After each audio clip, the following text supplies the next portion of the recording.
Já, fyrir verkefni 9 þá núna auknar upplýsingar í þessu sniðmáti sem gefið og þetta sniðmát miðar að því að það sé ekki notað eitthvað asynchronous JavaScript til þess að keyra heldur sé formið postað í heild sinni og meðhöndlað í heild sinni. Þannig að við hökum í allt, þannig núna komið þannig að það hak til að eyða en það ekki takki. Og svo þegar við býtum að vista, þá sendum við þetta yfir og við förum þá yfir í raun hvert einasta hak sem kemur inn. Þannig að þá fáum við hérna einhvern bakdata sem að meðhöndla þetta. Þannig að hér þarf að bæta við einhverju meðhöndlun á öllum þessum checkboxum. Þannig að við fáum eitthvað sem líkist þessu, finnist 1. Þannig verði einhvern veginn á þessu formi eða finnist fyrir eftir hvaða valjúið í checkboxinu. Þannig að við fáum eitthvað sem mun líta svona út ef ég hakaði í 1, 2, 3 og 4. Nei, 1, 2 og 4. En þá þarf ég síðan að athuga þetta gefur til kynna að það var ekki hakað í item nummer 3 og ekki hakað í item nummer 5 ef það til staðar. Þannig að það þarf að athuga hver heildarsettið, hvert settið sem á að klára og vista út frá því. Þannig að það þarf að gera query til að sækja heildarsettið.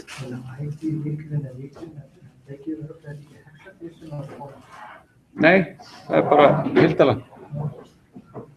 Þannig að þetta síðan vonandi aðeins auðveldara og svo sett ég inn í raun úr minni lausn öllu föll en bara þið fáið þann heiður að fylla út í. Þannig að hérna eitthvað fallið svo það sem að updatear finnist og hérna lýsi hvernig þetta gert. Þannig að það svona aðeins meiri struktúr á þessu öllu saman og aðeins kannski auðveldara fyrir ykkur að feta ykkur í þessu. Ef þið sjáuð eitthvað sem stendur þarna, sem ég grunar ekki, en hérna, svo bara látið mig vita ef eitthvað óljóst, getið postað á Facebook eða spurt mig í hléi eða eftir tíma núna eða bara sendt mig tölvupóst.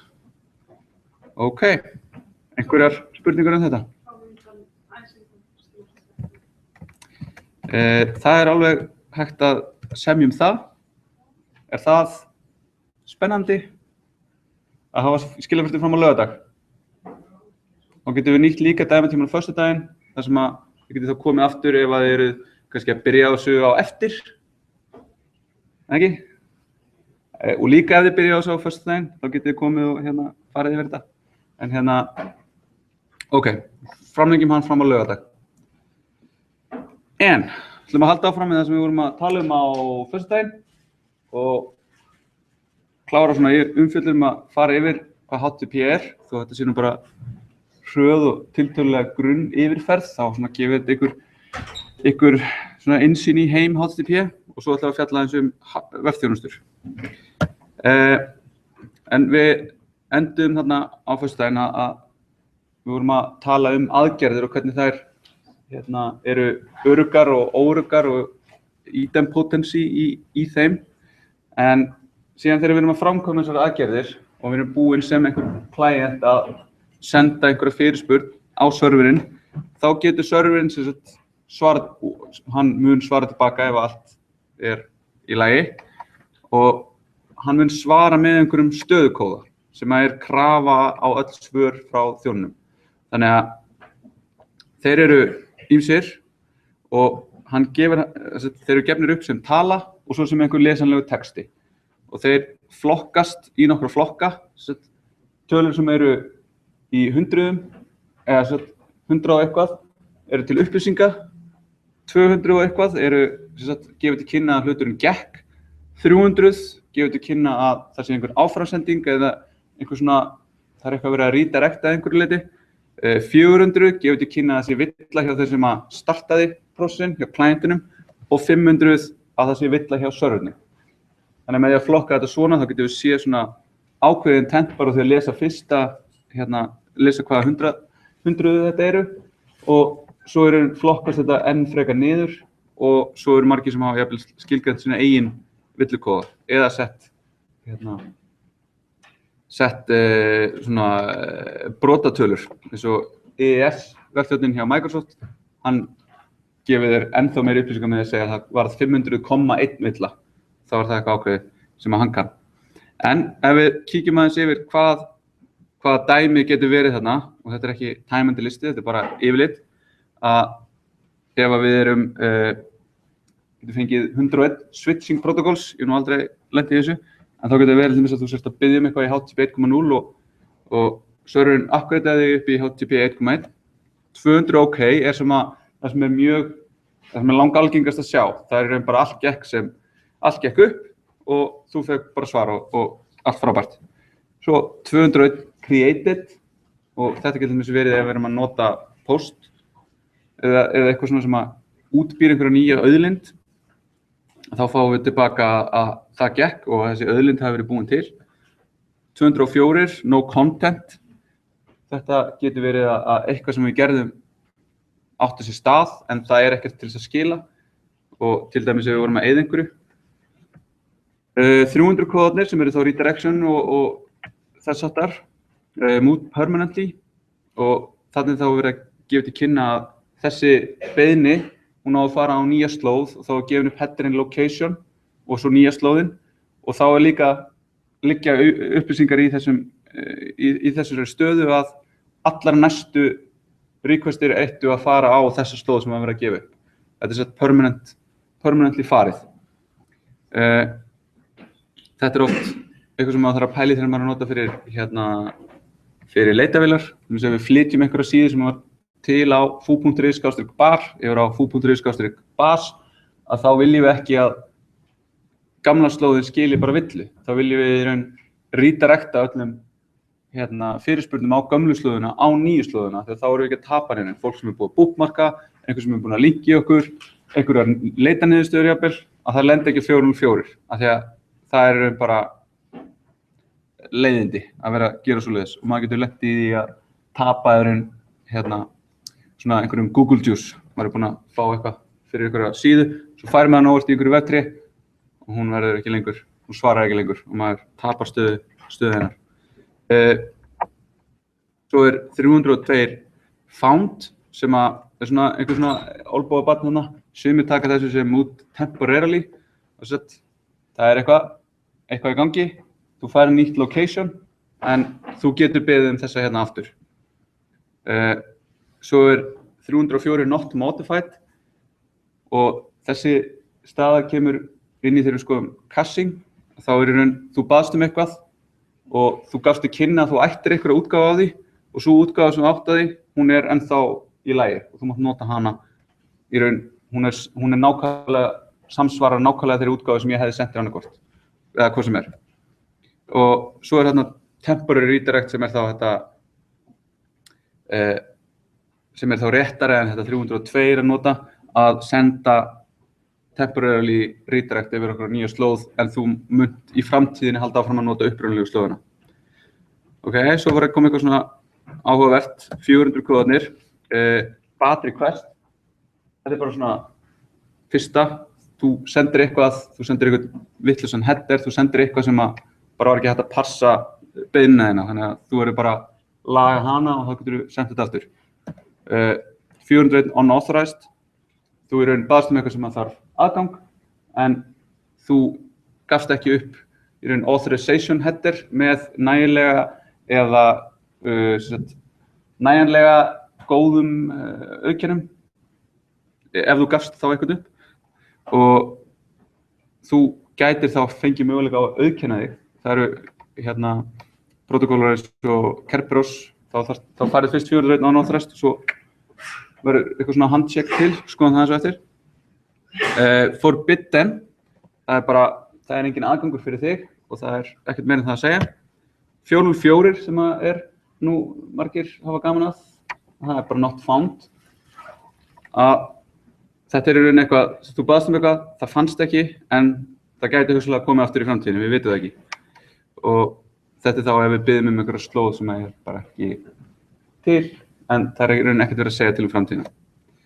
500, þetta er þá þegar serverinn er að gera einhverja villu og oftast sjáum við bara 500 internal server error. Þetta bara almenna villan það að eitthvað fór úrskeiðis hjá servernum þegar hann var að reyna vinna úr beiðninni. Svo 502 bad gateway, þá það gateway eða proxy sem við sjáum að hver munurinn á eftir. Og hann fekk þá vitlaust svar frá þeim sem hann var að reyna proxya eða gatewaya fyrir. 503 service unavailable, það getur verið einhverjar uppfærslur í gangi eða getur verið álag. Það kemur oft þegar að webþjónar þurfa að eru það mikið undir álagi að þau þurfa að droppa einhverjum connectionum, þá bara geta verið að senda fullt af 503 service unavailable. Já, þannig að þetta ekkert voðalega flókið, en samt það sem við sjáum á eftir þegar við fyrir að skoða REST það að þetta getur orðið svona svolítið list að velja góða statuskóta þegar þú ert að svara fyrir eitthvað ákveðnar aðgerðir. En þetta segir okkur til það hvernig fyrirspurnin okkar fór og já, gefur okkur upplýsingar það. Fórum yfir á föstudaginn að HTTP stöðulaus protokoll, en það eru leiðir til þess að geyma stöðu og þær eru helst 3. Það að nota svona faldarbreytur og þá það, eins og ég hef sett þarna í fyrstu útgáfunni að sniðmati fyrir verkefni 9 að setja eitthvað svona input type hidden. Þá það sett innan forms og þá það gögn sem að munu fara með þegar við sendum formið, en notandinn mun ekki sjá þau eru hidden.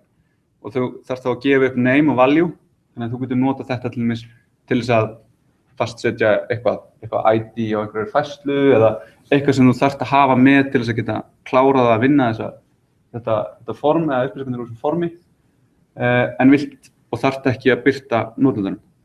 Þannig að þetta aldrei birt í síðunni. Þetta alltaf bara gögn sem eru þarna. En ef við setjum svona method type get og input type hidden, þá mun þetta vera sett sem query-strengur á strenginu, þannig að það mun sjást þá að því leyti. Svo getum við notað cookies og við skoðum það nánar eftir og síðan getum við notað gögn í query-streng. Við getum sett eitthvað í query-strengin, til dæmis þú opnar einhverja síðu í fyrsta skipti og við rewritum alla linka til þess að setja eitthvað session ID í hlekkin. Þetta var oft notað þá svona þegar að cookies voru ekki til staðar eða sem eitthvað svona fallback ef það voru ekki til staðar, en maður sér þetta sjaldan í dag. Þó séum við sem að nota þetta vissleiti í verkefni 9 til þess að geyma eitthvað state sem þá í raun staðan á listanum okkar. Svo við þurfum ekki að fara að útfæra eitthvað flóknar eins og notendaumsjón. En cookies, þær eru svona helsta og mest notaðasta leiðin til að geyma einhverja stöðu og þær eru þannig að serverinn, hann segir við klientinn í svari, settu þessar cookies. Það að koma með síðan öllum requestum hérna í frá. Og það samanstenda af einhverju nafni og gildi sem þá bara það sem skiptir okkur máli. Og síðan dagsetning sem að kakan á að renna út á hvaða slóð kakan sett. Til dæmis getur hún bara verið okkar ákveðna undirsíður og á hvaða léni kakan sett. Til dæmis getur það verið á einhverju ákveðnu undirléni, en hún getur líka verið sett á öll undirlén með því að setja bara punktur og svo dominið. Og svo á kakan að vera örugg, það að segja á aðeins að senda hana yfir HTTPS. Þannig ef hún geymir einhverjar upplýsingar sem að ef þú værir á einhverju public neti og einhver myndi vera að sniffa trafficina þína, þetta gögn sem þú vilt ekki að koma fram og síðan í lokin á að leifa kökuna aðeins yfir HTTP. Það að segja bannana í að ég geti lesið hana með JavaScript. Ég geti ekki séð document.cookies og þá myndi ég ekki sjá þessa cookie og þá það vafrans að útfæra það að hún sé ekki senda hana milli. En þetta náttúrulega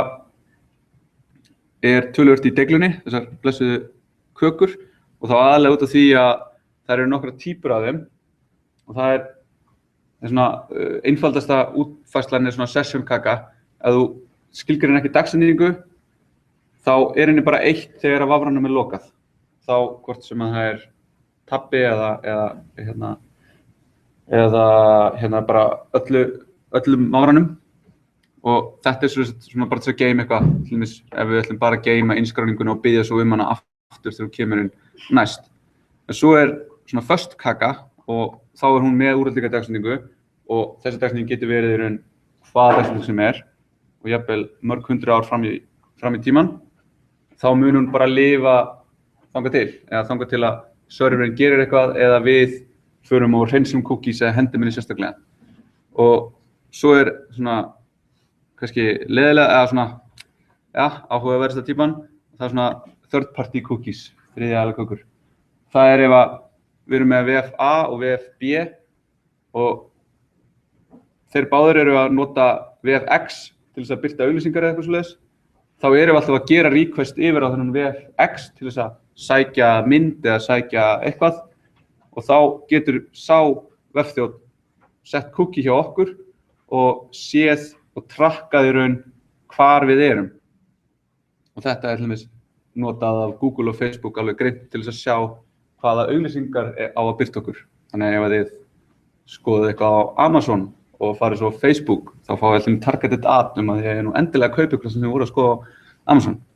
En það þá út af því að þeir geta trakkað ykkur með því að vera að nota sama dómin einhvers staðar til þess að geyma upplýsingar. Og þetta í raun fyrir þessi stóru ad network, þá þetta mjög bara eiginlega gefins að fylgjast svona með okkur. Og þess vegna til dæmis lög í Evrópusambandinu núna sem cookie law sem að krefur fólk þá sem að reka vefþjóna og nota cookies til þess að tilkynna það. Þannig að það koma oft svona einhvers staðar svona permanent eða svona prominent bannerar sem segja við erum að nota cookies, ok, ætlar að nota vefun okkar eða ekki og þá bara fara eitthvað annað og bara ekkert annað í boði. Nei, hún alveg sama. Hann vill bara sjá fyndnu greinina eða eitthvað, já. Og þetta svona, ég veit ekki alveg hver staðan þessu hérna Íslandi. Ég svona eitthvað aðeins rétt að komast að því en ég hef ekki fengið neitt svona definite svar hvort að þetta sé eitthvað sem að mun verða leitt í lög hérna hjá okkur eða hvort það sé lögum eitthvað. Þetta svona áhugavert. Þegar svo líka nota ýmislegt annað til þess að skilgreina hver við erum. Og það þú veist, að taka IP-tölun okkar, taka user address strengin, jafnvel nota JavaScript til þess að sjá hvernig við teiknum síðuna á einhvern hátt og það eitthvað, þetta nota eitthvað sérstakt til þess að búa til svona fingrafar fyrir hvern einasta notanda. Þannig að það alveg gífurlegir peningar í því að fylgjast með því hver við erum. Og ég veit ekki hvort þið hefur heyrt það en ef þið eru að nota þjónustu, hún kostar ekki neitt, þá eru þið varan sem verið að selja einhverjum öðrum. Ok, var þetta ekki skemmtilegt? Já, þetta getur verið svolítið creepy. En síðan erum við með þjöppun og hún getur skipt miklu máli þegar við erum með mikið af efni og performance skiptir máli og við getum skilgreint hana með því að setja haus það að við sem client við styðjum einhverja ákveðna encoding aðferðir og þá getur vefþjónninn í raun nota þá aðferð til þess að til dæmis gsippa öllu efninu og senda það sem body og þá lætur hann vita með því að segja að þú ert að fá efni, það gsippað, þú þarfst að afpakka því áður en þú birtir það. Og í dag þetta það ódýr aðgerð að sippa og unsippa hlutum að það alveg getur skipt miklu máli ef við erum með til dæmis mikið af textaskjölu eða mikið af CSS eða JavaScripti. JPEG til dæmis myndir eru þjappaðar en textið þjappast gífurlega vel, sérstaklega textið sem mjög einsleitur eins og CSS. Þannig að það alveg maður getur fengið minnkað contenti sem að senda yfir vírinn alveg 30–40% bara með því að kveikja á encoding. Á GZIP til dæmis og það kostar eiginlega ekki neitt. Þetta bara spurning að ofta haka bara í eitt á vefþjóninum. Já, þannig að þetta getur skipt miklu. Síðan kassing sem alveg svolítið sér kapítuli, mjög áhugavert og skemmtilegt. En það eru 3 leiðir til þess að kassa gögn í HTTP. Það að skilgreina einhvern ferskleika. Ég læt einhvern client sem server fá einhver gögn og ég skilgreina það að þessi gögn eru fersk í til dæmis með því að setja cache control max age í n sekundur. Þetta lagi 60 sekundur. Ef notandinn dundrar á refresh-takkan næstu 60 sekundur, þá getur alltaf birt honum þessi gögn. Bara treystu mér, þetta verður ferskt. Síðan getum við beðið staðfestingu, við erum með einhver gögn og við segjum, heyrðu, ég fékk þessi gögn hérna miðvikudaginn, eru þau ennþá valid? Og þá getur hann letið á if last modified hausinn sem þá einhver dagsetning og sagt, já, þetta hefur ekki breyst síðan þá, þú getur notað sömu gögnin. Þannig erum við að biðja validation frá servernum. Og svo svona ógilding þar sem við gerum einhverja aðgerð og klientinn ætti að ógilda allt cache. Til dæmis postum einhverju á einhverju slóð, þá ættum við ekki að kassa það. Síðan náttúrulega þetta aðeins, já, áður við förum við hvernig þetta flæðið í þessu, þá svona hverjir að kassa. Þá náttúrulega þetta yfirleitt vafrarnir, eins og við nefndum þetta á föstudaginn, þeir eru bæði geta verið mjög aggressífir í að kassa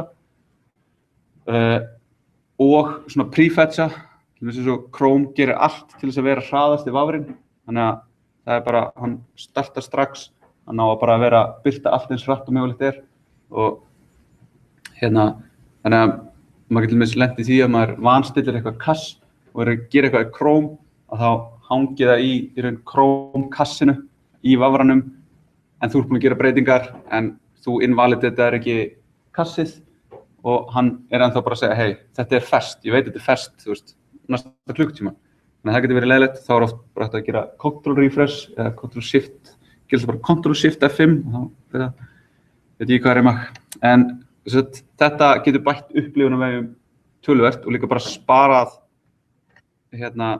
traffík yfir vírina, því að við þurfum ekkert að vera að sækja hlutin ef hann nákvæmlega eins í öll þessi 100 skipti sem við munum sækja yfir daginn. Svo erum við með svona proxya og þeir eru blessunarlega á leiðinni út og það nú eitthvað, ja, nú alltaf einhverju sem maður keyra á, en þetta þá svipað í vöfrunum nema bara á stærri skala, þá það þannig að í staðinn fyrir að vafrinn sjáu það sem einhver caching hættir þarna og hann megi geyma þetta, þá þetta geymt bara fyrir alla notendur. Þannig að til dæmis ef að HÍ væri með proxy, þá myndið þið fara inn á Facebook, biðja eitthvað CSS fyrir Facebook og þá væri það í lagi. Þá væri bara hægt að sækja það yfir okkur verkfæri hérna hjá RHÍ í staðinn fyrir að fara alla leið ykkur datacenter einhvers staðar út í heimi. Og þetta náttúrulega getur sparað heilmikið og hraðað heilmikið samskiptunum, en þetta getur líka valdið bölvuðum vandræðum og ef maður passa sig ekki til dæmis á því hvaða caching header maður að senda, þá til dæmis ef þú sendir að þá header sem að leyfi að tilgreina hvort að eitthvað sé private eða public og þá private á ekki að kassa það í einhverjum proxy cursum en public því það megi og ef þú til dæmis public caching á einhverja innskráningarsíðu eða einhverja síðu eftir úr búin að innskráð þig, þá getur lent í því að Jón kemur inn, svo fer hann út og svo kemur Gunna inn og þá sér hún upplýsingarnar frá Jóni af því að það var kassað frá því seinast. Þannig að það eitthvað sem maður vill alls ekki gerist. Og svo getur þetta líka valdið bölvum vandræðum þegar maður að reyna að þróa eitthvað og að setja eitthvað í loftið og svona að sé hangi í kassi. En svo önnur típa sem gateway cache, oft kölluð reverse proxy. Þá það eitthvað sem að við sem erum að setja upp eitthvað við erum einhverja virkni að við setjum hana viljandi fyrir framan bakendan okkar og við stýrum því í raun hvernig efnið fer flæðið þar á milli. Þannig að við til dæmis erum með einhverja síðu og við vitum það að þessi síða mun alltaf vera eins, þá erum við að stýra því að hún mun aldrei fara á bakendan. Eða við vitum það að ef að bakendin sendir þetta, þá þarf ekki að fara tilbaka, að fara á bakendan og sækja þetta aftur. Þannig að þetta getur verið skipt sköpum ef við erum með einhverja síðu sem að fara eitthvað ágætis load á sig, þá ætlum við að nota virkni eins og, reverse proxy eins og Varnis, sem að, þá þetta bara static gögn sem að flæða milli, þetta bara uppfletting í minni og svo bara senda ykkur static gögn í staðinn fyrir að fara á bakendan og þurfa að sækja eitthvað í gagnagrunn, þurfa að gera eitthvað meira, kalla í vefþjónustu, útbúa svarið rendir einhver template og sendir svo tilbaka að þetta getur tekið einhverjar, segjum sekundu á meðan að svarið frá reverse proxyinu getur tekið 5 millisekundur að svara. Þannig að þetta er mjög vel stiltir reverse proxyar geta skipt sköpum. Og svo hægt að fá svona produkt sem gera alls konar aukalega, eins og sjáum það að þegar kemur inn HTTPS trafík þá kostnaður í því að decrypta hana og það þarf að decrypta á móti skilríki og í gegnum Diffie-Hellman sem búið að setja upp og svo þarf að lesa requestið og vinna úr því og svo þarf að encrypta aftur og senda út og þá eru svona reverse proxy að geta líka gert þetta, geta séð það að decrypta og encrypta síðan trafíkina þegar hún fer út að með þeir senda bara aftur til bakendans og verja hann alveg bara venjulega HTTP trafík. Og svo þetta að vera líka með load balancing þannig að við getum verið með marga bakenda og svo bara einhvern reverse proxy eða einhvern svona load balancing frá hana. Þannig að þetta svona, þegar maður komin upp í eitthvað sem á einhverjum ákveðnum skala, þá þarf maður alltaf að fara að skoða einhverja svona lausnir. En hérna svona dæmi það hvernig caching getur virkað, að við förum hérna og við biðjum einhverja síðu og hún fer eitthvað cache og það ekkert í gangi, þannig að það fer á bakendan og hérna býr hún til einhverja svona validatora eins og þessa headera sem koma hér og svo contentið og svo sendist það tilbaka og við segjum hérna 200 OK, þetta í lagi í 60 sekundur, þetta var seinast breytt 28. október og hér efnið og svo kemur það hingað og það skilar sér til notandans og svo kemur næsta request og þá fer það á kassið og þá sér kassið í raun að út frá þessum upplýsingum að það ekki liðnar þessar 60 sekundur til dæmis, þá þarf ekki að taka þetta tripp á bakendan. Heldur bara kassinu skilað strax og til Bob og hérna síðan merkt, þetta orðið 30 sekundar gamalt til dæmis. Og það getur náttúrulega skipt máli að þetta hérna svar, kassi hérna getur bara verið vafrinn, þannig að þetta þýðir þá að þetta gert á millisekundu, á meðan að það að fara á bakendanum, það mun alltaf krefja þig ping-tíman á milli þín og bakendans að minnstakosti. Þannig ef það eru 20 millisekundur og pluss það að bakendin 50 millisekundur að svara, þá ertu kannski komin upp í hátt í 100 millisekundur, þó að það sé kannski 1 millisekunda versus 100 millisekundur, þá þetta 2 order of magnitude meira. Þannig að þetta skiptir máli. En hérna síðan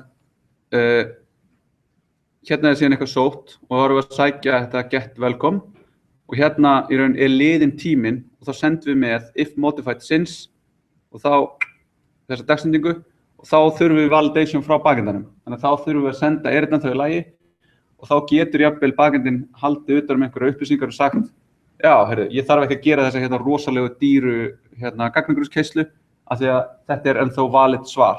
Og þá sendir hann tilbaka 304 not modified og þá vitum við getum notað það sem við vorum með. Og þá getur hann jafnvel sagt aftur, þetta síðan gilt í 60 sekundur. Og þá þurfum við ekki þá þarf ekki að generata responsi, þannig að hann kannski að skafa á þessu einhverjar nokkur 100 millisekundur jafnvel. En hérna eru mjög góða greinar, aðrar svona caching almennt og svo svona reverse proxy og gateway caches sem ég fekk að láni þessar myndir úr. En fyrir þá sem að fara dýpra þá mæli ég mjög með því að kynna sér caching vel. Svo erum við með HTTPS og það út af því að HTTP sent yfir TCP API sem bara texti, þá þurfum við einhverja öruggu leið til að eiga samskipti og þá það HTTP Secure eða HTTPS og þá sendir þetta yfir HTTP yfir SSL eða TLS, sem að TLS nýja hugtakið, SSL svona gamla, en þetta yfirleitt bara svona sagt allt í bland. Nú ætlum ég að hitta eitthvað sem smávinnusamur. En þetta sett protokoll sem að notar encryption, skiptist á leyndarmálum og notar skilríki til þess að encrypta samskiptin sem við eigum síðan okkur á milli. og það eru public og private lyklar og allt það, fyrir mig ekkert nánar í það. Síðan eru efnissamningaviðræður eða content negotiation. Þetta virkni sem í HTTP og kannski ekki mjög mikið notuð en mjög svona fallegt hugtak, en það við getum skilgreint það hversu mikið okkur langar í ákveðna hluti og hversu vel við skiljum þá.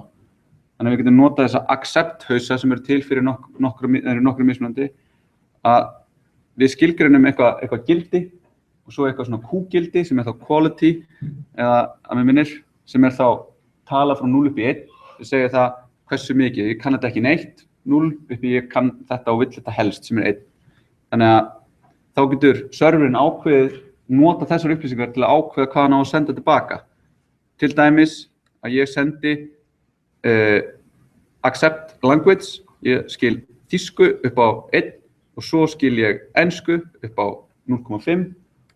Þannig að þá ætti vefþjónninn að sjá, heyrðu, ég á þýska útgáfu þessum vef, ég sendi þér hana í staðinn fyrir ensku útgáfuna. Og þetta getur samt sem að oft verið svolítið skrítið, til dæmis ef að við stillum hafran okkur á íslensku og finnum síðan ákveðin vef sem gerir þetta, þá fáum við nú kannski til háls á íslensku og það meikar ekkert sens fyrir okkur, en þetta svona frekar úti í til dæmis Þýskalandi þar sem alltaf verður þýsku. Svo þetta kannski aðeins flóknara, en svo fyrir accept, bara beint, þá hvaða content-týpur erum við að fara svöru við. Þá segjum við text out sem það sem að ég vil helst, svo eitthvað textaformat, svo GIF-myndir, JPEG-myndir, ég skil þetta, ég skil allar myndir, en helst vill ég þetta í þessari röð, og svo ég tek við öllu, en ég vil helst fá þetta sem á undan. Þannig að þarna negotiations fyrir gang á milli clientsins og serversins. Og já, þetta síðan hægt að nota til að útfæra flóknari virkni, til dæmis eins og hvaða útgáfu af einhverju API vill ég fá. Við getum útfært það í svona content negotiation. Síðan þegar við erum að auðkenna okkur, við erum með einhverja vefi sem þarf að gera eitthvað meira en bara birta statískar upplýsingar fyrir alla og við viljum gera eitthvað svona fyrir einstaklinga, þá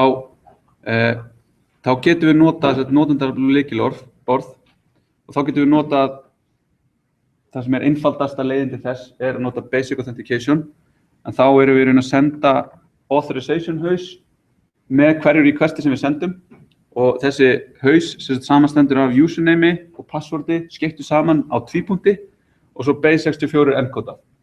Þannig að við sendum þetta svona yfir og þá getur serverinn afpakkað þessu og splittað á tvípunktinum og séð hvaða user var að biðja hvað og passwordið þessu rétt. En skiljanlega þetta náttúrulega ekki nein vörn og ekki neitt sem við viljum gera, við erum ekki að fara yfir HTTPS af því að þá getum við bara séð þessa trafík og þó þetta líti út eins og einhver strengur, þá þetta bara base64 encodað strengur sem mjög einfalt að snúa við. Þannig að þetta einfalt, en þetta líka ekki öruggt svona án þess að vera með HTTPS. En oft þetta bara alveg nóg með HTTPS. Þannig að þá getur þetta litið einhvern veginn svona út og þó þetta líti eitthvað skemmtilega út, þá getum við bara fundið einhver tól, base 64 e-code,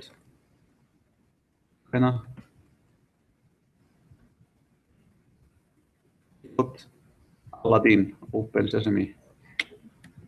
Þannig að ekki flókið að finna út af þessu. Já, með HTTPS.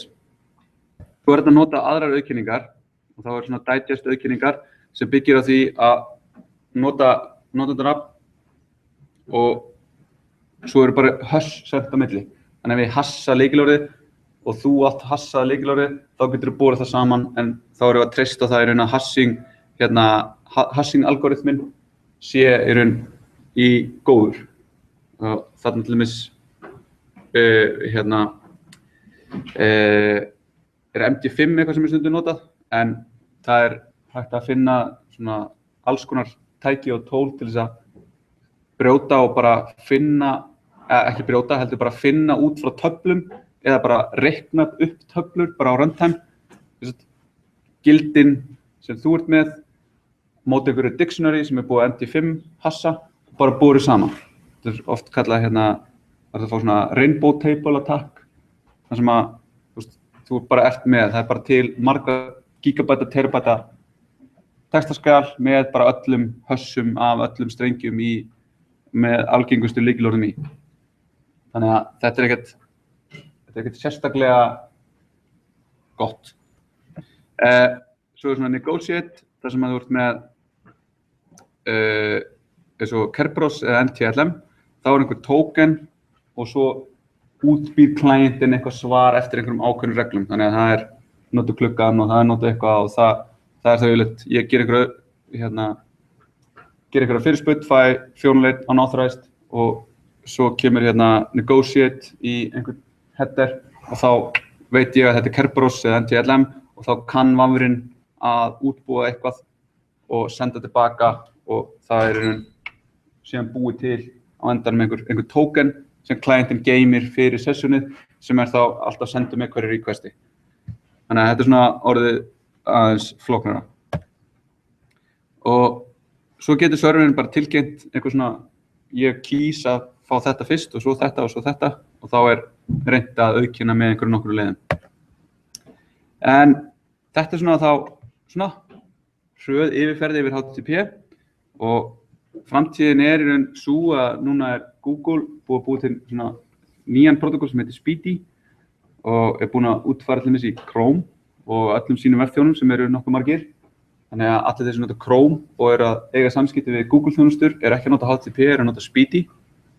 Og svo fleiri stærri svona playerar sem skipta einhverju máli farnir að útfæra þetta og aðrir þeir sem með aðra vefþjóna.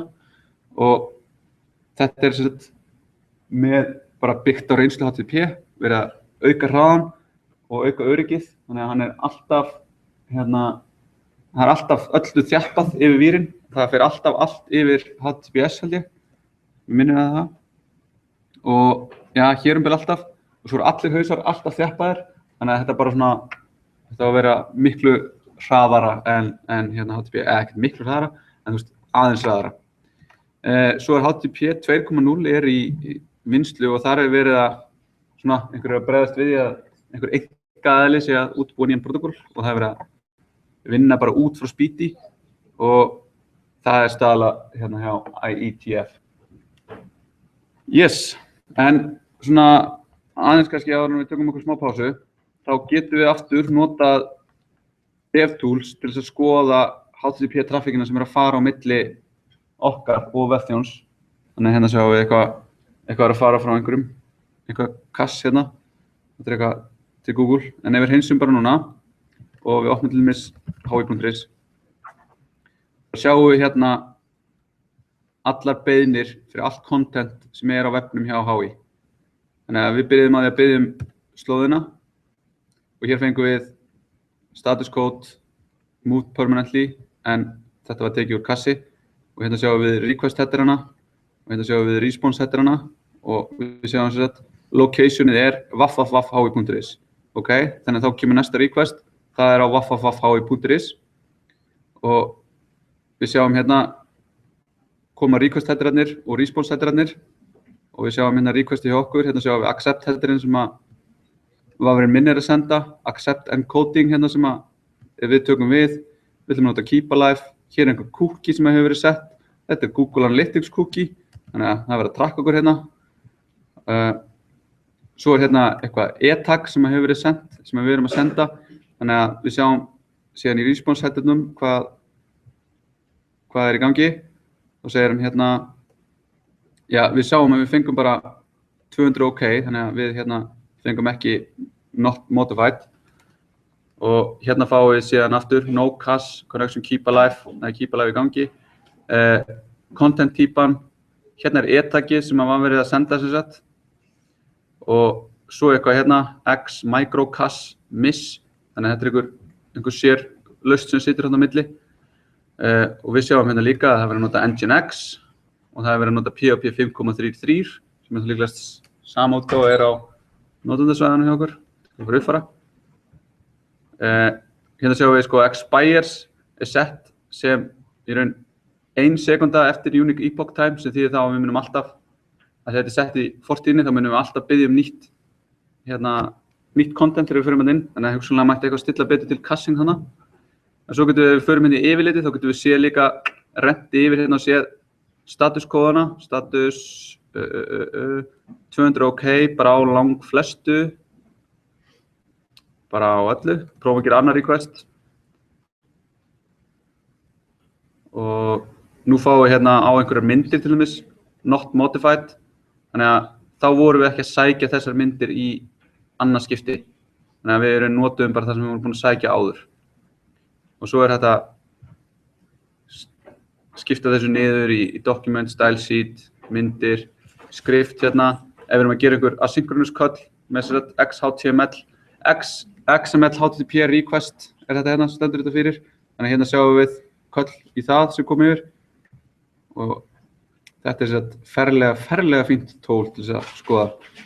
Og svo ef við erum eitthvað að skoða hérna performance, þá getum við séð svona tímalínu hvenær þetta kom inn. Þannig að hérna sjáum við á fyrsta requesti, við getum líka að skoða þetta hérna, timing, við biðum í 2,18 sekúndur eftir bakendanum. Við það var eitthvað blocking hérna, svo sendum við, það tók okkur 213 millisekúndur, svo biðum við 2,2 og svo vorum við að taka við bara strömmnum í 93 millisekúndur. Og svo þegar það er komið, þá vitum við hvaða meira content er og þá getum við farið að opna fleiri socket af F-þjálunum, sótt myndir, sótt style sheets og allt svoleiðis, parsa style sheetin, sótt myndir úr því og þá sjáum við hvernig það kemur hérna niður, í hvaða röð. Og þú veist, fyrir allt hérna, að því að við erum núna búin að opna, þannig að við erum með Keepalive, þá er bara hérna verið að bíða eftir og svo verið að fá svar, þannig að við erum bara að dúndra inn hérna öllum myndunum og svo hérna á einhverjum tímapunkti bláa línan hérna getum við síðan hérna erum við búin. Þannig að já. Og svo getum við skoðað þetta enn frekar með því að fara í audits og web page performance. Nei, ég í einhverju rugli hérna. Af því ég held að það sé kominn tími og við tökum okkur smá pásu.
Okay.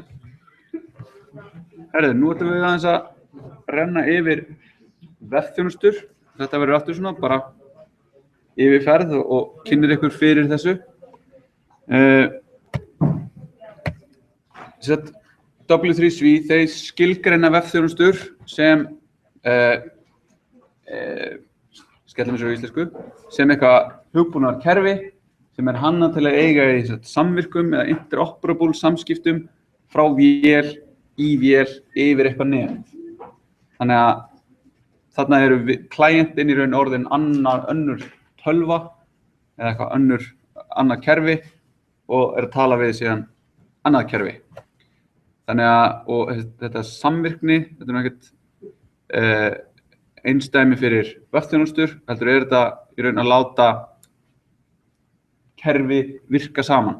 Og það í raun svona, þetta skiptist í tvennt, að við erum með svona syntactic interoperability, að við tölum sama málið og svo það, já, við getum talað saman og skipst á gögnum og ég get sagt, fú, eitthvað og ég get tekið við því, en síðan sko spurning hvort ég skilji það og þá erum við með svona semantic interoperability, að ég veit hvað það þýðir þegar þú sendir mér þetta og ég get svarað og ég get túlkað það og svarað þeir síðan og við getum átt í samskiptum. Þannig að við getum talað saman til dæmis með því að nota XML eða JSON, en það að ég viti að þú sendir mér svona gögn og ég geti síðan í framhaldinu sendið svona og svona, það þýðir að ég þurfa að skilja hvað í gangi. Svo eru líka ákveðnar tegundir af vefþjónustum sem að W3C skilgreinir og skiptir þeim í tvennt. Það eru vefþjónustur sem byggja á REST, sem við kíkjum á eftir, og svo allt hitt. Handahófskenndar vefþjónustur sem bjóða upp á einhverjar aðgerðir.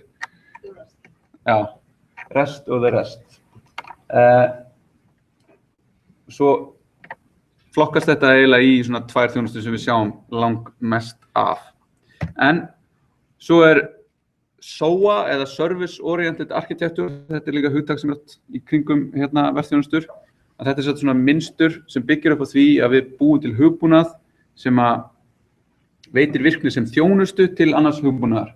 Sem þýðir þá að við séum að svona jafnvel skipta hlutunum upp þannig að við köllum í aðra þjónustu. Við erum ekki með þetta bara í öðrum klasa eða eitthvað, við erum bara með bókstaflega aðra þjónustu sem við köllum í og gerum eitthvað ákveðið við.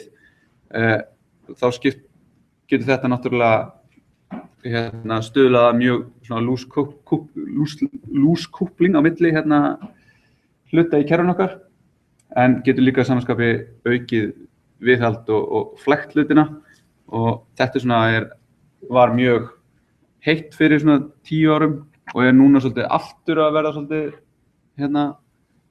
svolítið buzzword aftur.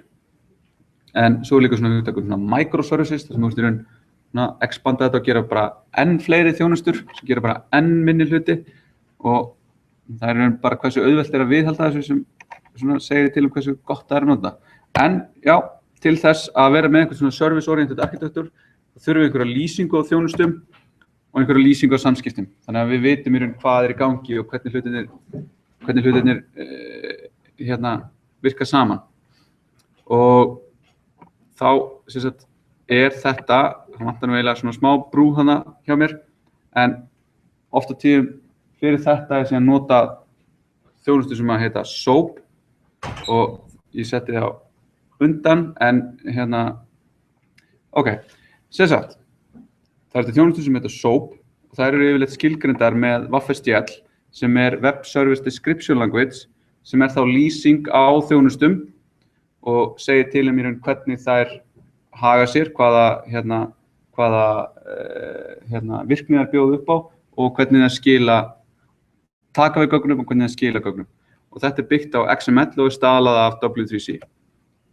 Og þarna getur við skilgreint bæði einfaldar týpur eins og bara strengi og tölur og líka svona komplex týpur eins og einhverja klasa sem að hópa saman einfaldum týpum, svo aðgerðir og svo inntak og úttak úr þessum aðgerðum. Þannig að þetta í raun skilgreinum bara færibreytur og skilagildi og þau geta verið á einhverjum ákveðnum týpum. Þannig að þetta bara passar mjög vel við flest forritunar mál. Og svo eru þeir með einhverja endapunkta sem segir þá hvar ég get kallað í þessar þjónustur. Og oftast þetta þá búið til af einhverju tóli, út frá einhverjum kóða og nýtt, síðan konsúmað af einhverju öðru tóli sem oft á tíðum þá spýtir út einhverjum kóða sem við síðan notum til þess að tala við þjónustuna. Og þá SOAP, protokoll, samskiptareglur það hvernig við skiptust á svona skipulegum gögnum og þau nota Waffle.jet til að skilgreina sig hvernig þær eru. Og þetta notar oftast XML fyrir form og oftast HTTP fyrir gagnasendingar og þá eru oftast með einhvern af þessum endapunktum sem eru skilgreindar í þessum Waffle.jet-lum og erum að pósta gögnum á þennan endapunkt. Þannig að það bara einhver einn punktur og við póstum á hann því sem við viljum að gera og fáum einhver svar tilbaka. Það líka hægt að nota fleiri leiðir til að eiga samskiptin yfir eins og SMTP og fleira en oftast þegar við erum að gera eitthvað í svona webforritum og erum að nota SOAP webþjónustur þá erum við með eitthvað XML og yfir HTTP.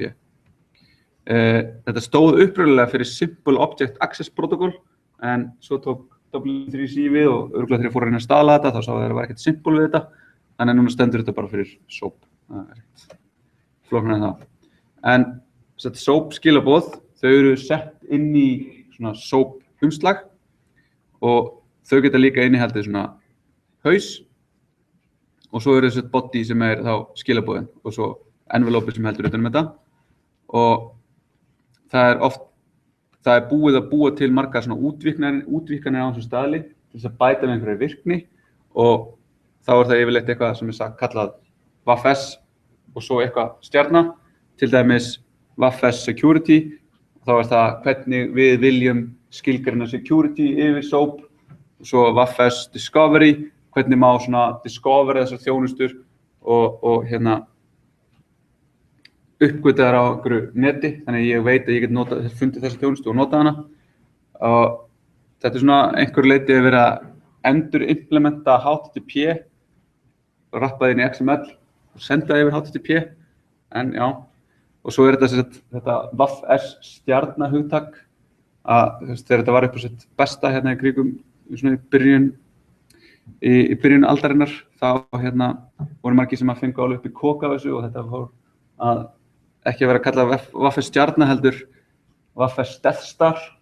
Það var alltaf bara eitthvað, ég þarf að nota þetta og ég þarf að nota þetta og hlutirnir urðu uxu í flækjustígi hratt og örugglega og þetta var svona eins og eitthvað svona enterprise svona empire sem kemur og eyðir þér. En þá hitt kampið sem svona REST sem stendur fyrir Representational State Transfer og hann Roy Fielding skilgreindi þetta í doktorsritgerð sinni árið 2000 og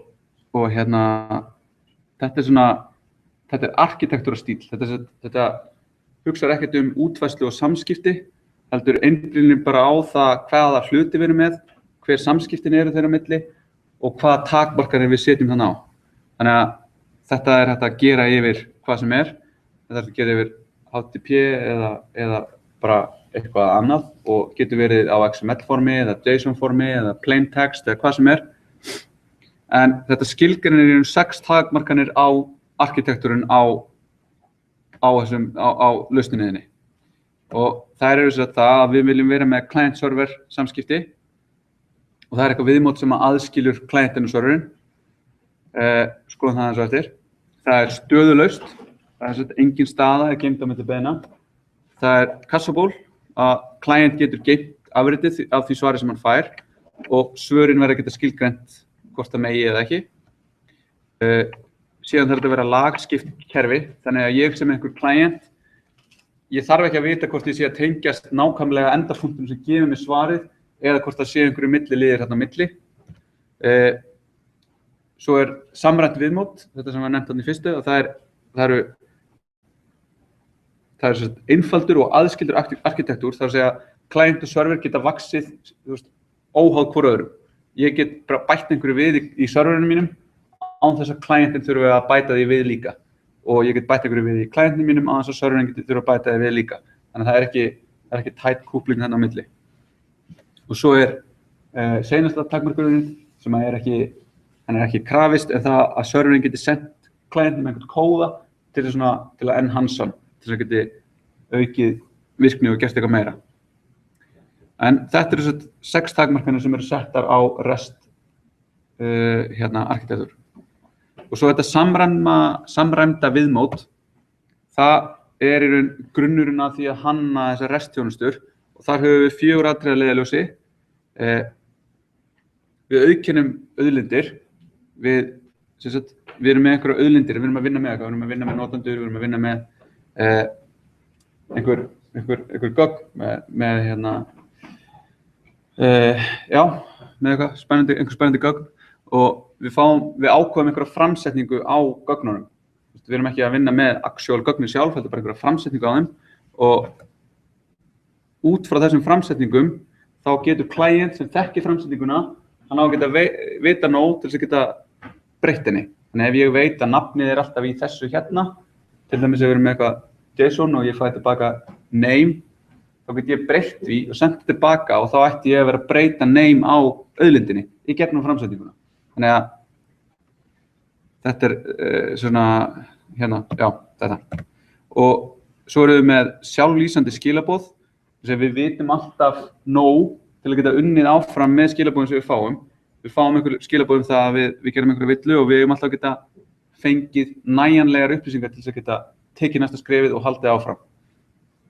Þannig að það er ekki nóg að senda bara einhverja tölu tilbaka, af því að við þurfum að geta vita hvað þessi tala, hvað merkingu felst í henni.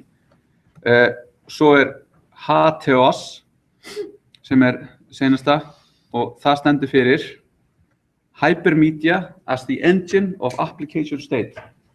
Og þetta mjög áhugavert hugtak, en það þýðir það að ólíkt því þegar við erum með WAF-STL, þá erum við að skilgreina alla heimsmyndina og við segjum þetta eru öll föllin sem eru í boði, þetta eru alla gagnatýpurnar sem eru í boði og that's it, það er ekkert meira.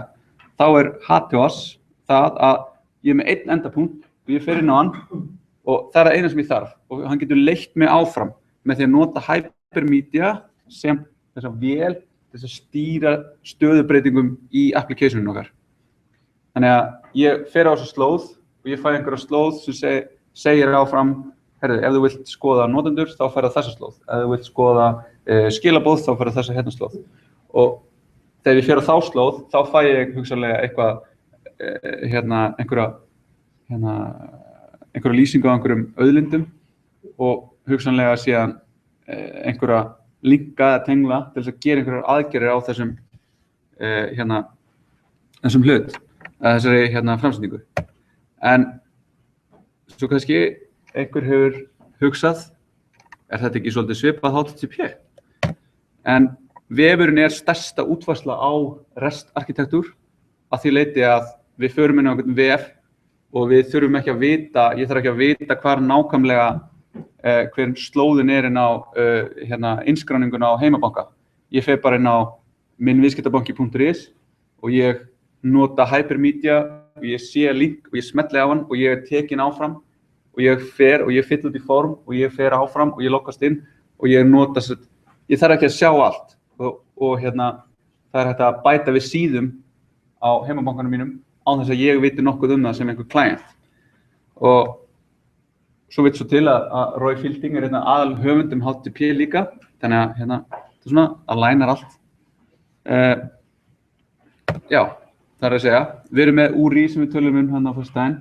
Þetta eru auðlindirnar okkar, þetta eru svona nafnorðin í kerfinu og svo erum við með content types fyrir framsetningu á auðlindum, við erum með þetta sem HTML, við erum með þetta sem XML eða JSON eða hvað sem það myndir og svo erum við með HTTP aðgerðir til að segja til hvað við erum að gera og þetta eru svona sagnirnar. Get eitthvað sem þá nafnorðið og þá fáum við tilbaka á einhver content type framsetningun á auðlindinni. Og svo HTTP sem við vorum bara að fara yfir. Það með skilgreiningunum á því hvernig við gerum þessa hluti sem þarf að gera til þess að uppfylla þessa takmarkanir sem á REST. En svo náttúrulega kemur raunveruleikinn alltaf, hann alltaf svolítið leiðilegur. Já, ég er að þessu mér. En þegar við erum að nota REST, þá þurfum við ekki að það er ekki skilgreining á hvað útfærslu er þetta að nota, þannig að við notum hvað sem við viljum og fyrst var það XML, en núna er JSON í langflestum samskiptum í gegnum REST-þjónustur og margar vefþjónustur í dag útfæra sig og kalla sig REST, en það uppfyllir ekki allar þessar takmarkir sem eru teknar fram, þannig að það er oft sagt svona, þetta er ekki REST-þjónusta, svona RESTful, svona ekki SOAP og en svo er svona það að þetta er svolítið svona conceptually svolítið flókið, maður þarf að setja svolítið inn í það hugsunarhátt til þess að þróa þessar REST-þjónustur og að svona setja sína hvernig erum við að vinna með þessi representation af resursum og nota hypermedia, the engine of application state og allt þetta svona, þetta er aðeins öðruvísi en bara að fá bókstaflega listað upp öllu því sem er í boði og öllu því hvernig þessi samskipti eiga sér stað. Þannig að er svona grein það að vera svona pragmatist þegar maður kemur að því að búa til REST-þjónustur en ekki svona restafarian sem einhver skilgreindi sem mjög pedantic gaur sem hefur mjög gaman af REST og skilur það og alltaf þegar einhver segir er REST-þjónusta mér og segir nei, þú gerir ekki þetta, þá er þetta ekki REST-þjónusta. Þannig að það sé ekki málið. Við bara gerum eitthvað og það virkar saman og bara svona pragmatic. Og þessi ætlaði einfaldleiki í REST er mjög heillandi. Af því að þetta er að samaskapi mjög flókið konsept en mjög auðvelt svona skilja það svona í grunninn. Ég sendi get á þessa slóð og ég fæ eitthvað tilbaka að eitthvað JSON versus það að búið til SOAP sem er alveg svona verður mjög fljótt, mjög bloated en þá er þetta svona eins og með marga hluti. Það er einfalt að skilja hann en erfitt að mastera hann. En þá getum við verið með eitthvað blogg á example.org og við sækjum get og við getum þá til og með sett í accept headerinn okkar að við viljum fá JSON fyrst og þá fáum við JSON. Eða sagt við viljum fá HTML, þá myndum við fá HTML representationið af blogginu. Og svo getum við postað til dæmis á þessa síðu og við erum þá með, við kunnum representationið fyrir færsluna og við vitum það að við setjum header eða title og created og content sem einhverja fílda með einhverju efni að þá mun það verða til sem auðlind og við fáum til svar 201 created, þá vitum við, hey, auðlindin okkar var búin til. Síðan getum við verið með ákveðna færslu. Þetta er yfirleitt þannig að þú ert með einhvern lista af færslum og svo ertu með ákveðna færslu. Og ef við sækjum einhverja ákveðna færslu að þá myndum við fá hana og svo getum við breytt henni og svo getum við púttað hana og þá erum við að uppfæra hana, setja hana á sama stað og þá myndum við til dæmis fá 200 OK eða við myndum fá 401 unauthorized af því að við megum ekki gera þetta, við þurfum að vera með auðkynningarheader eða eitthvað svolítið sem mega þetta og svo getum við gert delete kall á þessa slóð og fengið tilbaka no content ef það gekk upp og þarna erum við að nota bara HTTP og HTTP stöðukóða til þess að búa til vefþjónustur og þetta er mjög svona skemmtilegt og gaman að hella sér út í þetta og á ég að nota 204, 205 og svona googla og sjá hvað fólk er að tala um þetta. Þetta verður svolítið svona ákveðið svona kemur svona listrænt input í þetta. En eru doktorsritgerðarfieldings fyrir það sem að vilja alveg kafa eins djúpt í þetta og hægt er. En síðan grein sem að How to get a cup of coffee. Og þetta er rosalega góð grein til þess að skilja svona hvað þetta er, hvað REST er og hvernig við myndum útbúa kerfi sem notar REST-þjónustur. Og hérna tekið dæmi sem einhvern svona kaffihús og hvernig við myndum útbúa kerfið að taka við pöntunum, taka við greiðslum og skila síðan drykknum. Þarna ertu alltaf með í raun representation á pöntun, á drykk og á greiðslum en ekki alltaf með actual hlutina. Þannig að hérna er farið alveg gegnum þetta er mjög skemmtilegt. Ok, við höfum nokkra mínútur og ég ætlaði svona að taka sem dæmi hérna. Sjá, fæ upp, hérna, ok. Svona, þannig komið það. Nú ætla ég að opna bara stúdíó hérna og ég bjó til svona skemmtilegt projekt hérna.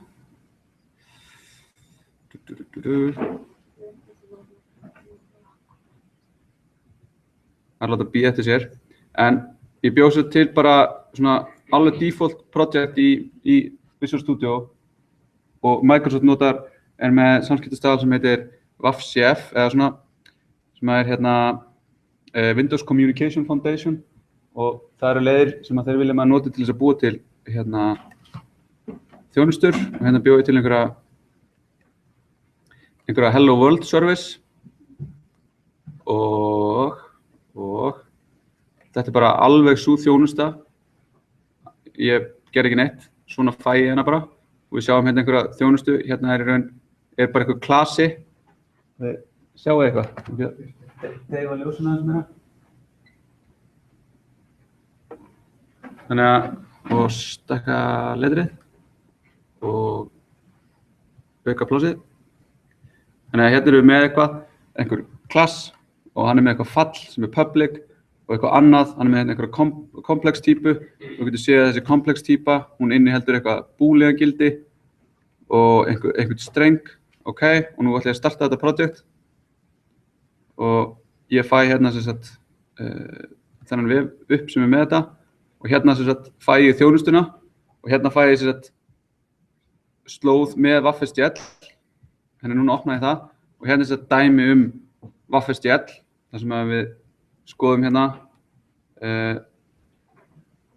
Við erum með endapunktin sem við erum með köllum á þetta á.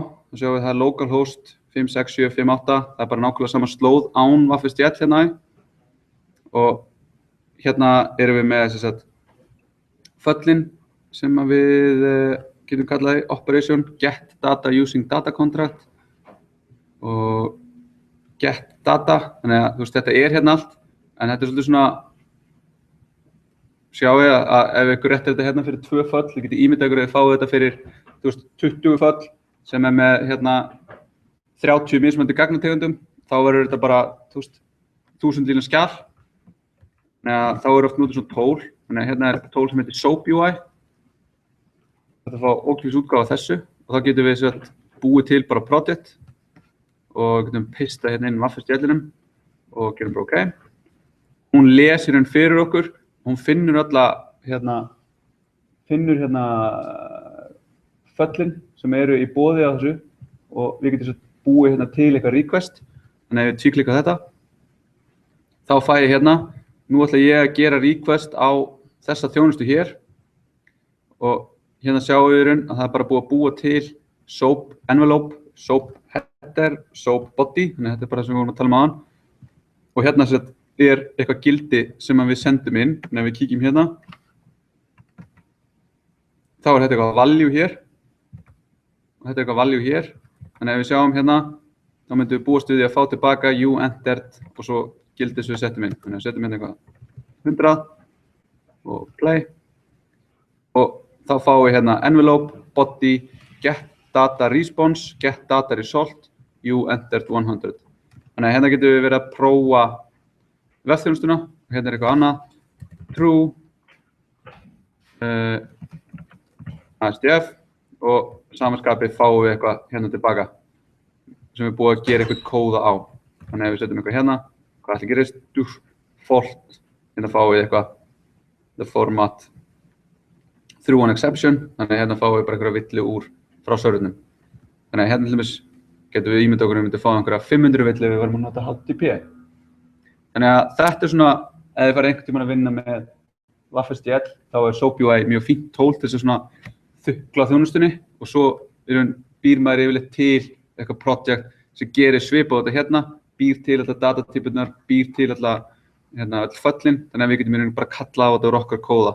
Og þetta er mjög þægilegt til þess að við erum að nota .NET á móti .NET, þá verður það bara interoperabilityð er alveg fullkomið þar á milli og er bara minnsta máli heimi að kalla á. Svo kannski eftir með Java þjónustu, og .NET, þá verður þetta erfiðara. Svo ertu með Node.js og eitthvað, þá verður þetta bara svona bölvað hérna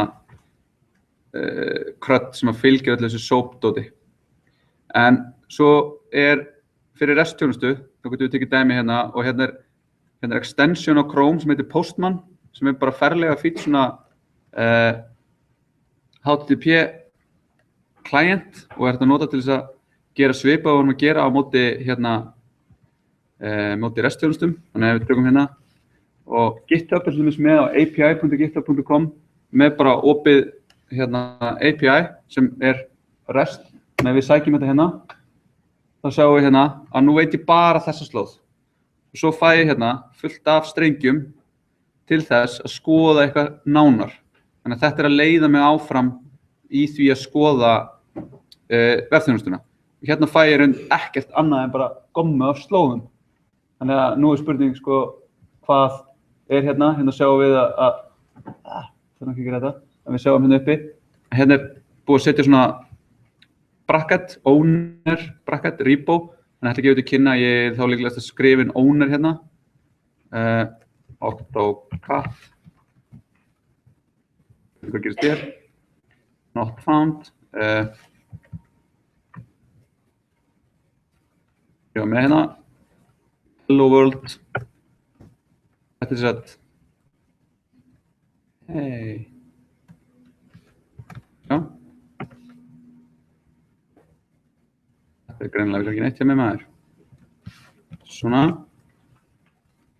En núna erum við að opna repo fyrir AutoCAD sem hérna hjá GitHub fyrir og Hello World repoið og já, ok, svo það var eitthvað mál með ef ég gerir þetta svona þá fæ ég ekki ok, allavega og nú ætlum ég að fá issue-in fyrir þetta hérna þetta repo þannig að þá ef ég hef til dæmis auðkennt mig þá geti ég fengið upp fleiri upplýsingar en ég bara óauðkenndur þannig að ég sé svona eitthvað takmarkað og þekki þetta í API ekkert voðalega vel en hérna sjáum við issue-in fyrir þetta repo og þá sjáum við hérna þetta slóðin á þetta issue við getum gettað það þá fáum við stakt issue og við sjáum hver það sem að sendi þetta hver titleið á því og hver staðan á því og hér pull request fyrir þetta því að það eitthvað búið að laga þetta issue og við getum farið og skoða það við getum skoðað diffið og allt þetta og síðan getum við fyrir hérna tilbaka og getum við bara að segja hérna issues send og við getum skoðað headerina hérna fáum við þessi 200 OK tilbaka og svo sjáum við fáum alveg 24 response headera þeir eru alls konar það voru fínt hérna við getum hoverið yfir og séð hvað þýða hérna verið að access control expose headers þannig að hérna einhverjir whitelistaðir headerar sem browserinn má hérna hafa aðganga hérna síðan link hérna verið að útfæra paging með því að setja ég ekki stakka þetta neitt með því að setja það í header það að segja þú getur til að fara á næstu síðu þá ferðu bara á þetta hérna page 2 og á seinustu síðu page 5 og svo hérna eitthvað enn meira dóti þannig að hérna getum við lesið það ef við skiljum þetta er svona að verða svona de facto standard fyrir að setja þetta link hérna í headerina og þá veit ég að ég get farið hérna á page 2 og þá get ég séð fleiri issue og þarna gætum við til dæmis útbúið okkar eigin GitHub issue browser bara með því að nota þetta opna API og ná hérna og ná þeirra gögn og þurfum í raun og veru ekkert að vita neitt svakalega mikið. Við getum komist að mjög miklu og við getum það var hægt að bæta við nýju urdu þarna og okkur væri eiginlega alveg sama svo lengi sem að hitt var í lagi. Við getum til þess hérna emojis. Hérna er öll emojin sem GitHub býður upp á. Og við getum gett það hérna. Og þú veist, ég þurfti ekkert að sjá neina skilgreiningu til þess að geta skilið það hvernig ég ætti að nota